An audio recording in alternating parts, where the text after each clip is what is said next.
So far we had a look at the general setup, but we got one major new thing here, this .vue file, which seems to be important.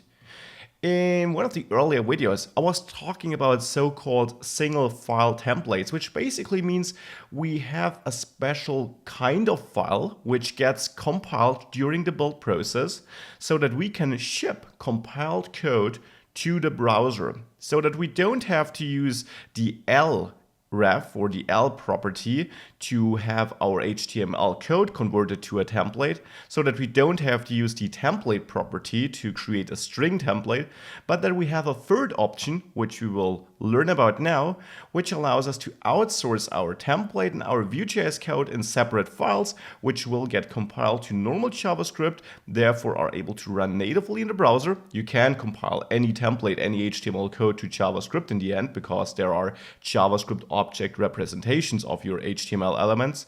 And that is how we want to build our applications, to first don't have to ship the compiler when deploying our app. That reduces the file size of the Vue.js package by 30%, as you learned earlier.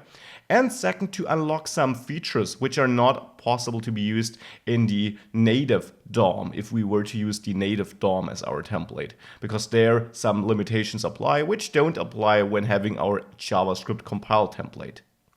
So enough of the talking, what do we have here? We have the main.js file, and that will be the first file which gets executed when the bundle here gets loaded in the index.html file.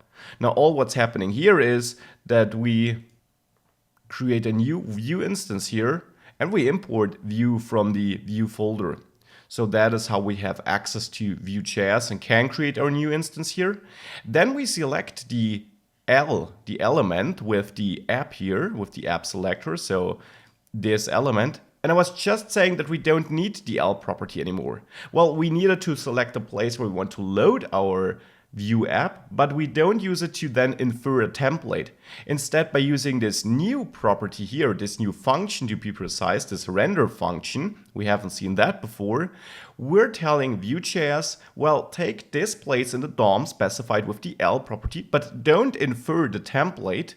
Instead, as with template, where we also would provide another template to override this place in the DOM. Instead here, override it with this code we render here. Now that is an ES6 function, an arrow function, where h is the argument, which actually seems to be a function we then execute.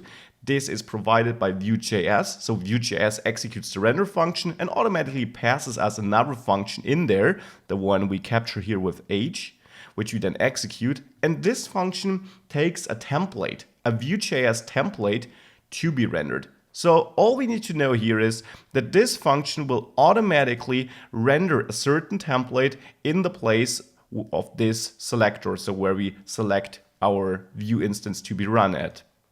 Like template, but here we're not specifying a template as a string, but as a compiled template, so to say. Now, what we load here when running this h function, which seems to be responsible for rendering it, is our app from the app.vue file. Now, what's inside this app.vue file? Here is our actual Vue application. And Vue files, .vue files, always follow this structure. We get a template at the top, enclosed by template tags. Then we got a script holding our Vue.js code for this template, so like a new Vue instance kind of. And indeed, we do have a data field here too, though it looks a bit different. I'll come back to this. And then we got some possible styling we want to use. Now, you don't have to specify styles. You definitely do have to specify a template though, because we need something to be displayed. And actually, we can replace all of that here inside this app and instead say h1 hello world, like this. Now, regarding this name here, you can simply get rid of that. It's not related to this div ID app here. You can also get rid of that. It will work like this. And what's now happening here is that we now have our template, which only says hello world, with some data, which we can also remove for now. I will come back to the data thing here when talking about components in the next section. And even though we now only export an empty object, what we do behind the scenes is this will compile to JavaScript code where we have a connection between template and our Vue instance, even though we don't specify any options there. And then we can import it here and render it. And if we don't have any options here in the object, we still have a template to get rendered, right? So now I'm also removing here my styles. And with this in place, all I need to do is save it. And then if we run npm run dev again, or if you still had it running, it will automatically recompile actually, so you don't need to rerun it. Then if we head over to our local host, we see hello world. So this still works. Now I'm going to dive deeper into these Vue files and how we can use them as, well, actually components in our application in the next module when we dive into components. For now, I want to know you, a Vue file has a template, has a script, and it might have a style.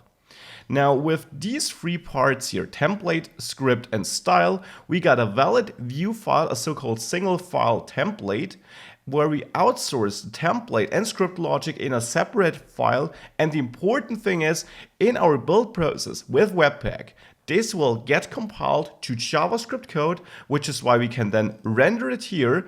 Render basically just means override the content selected here with the element.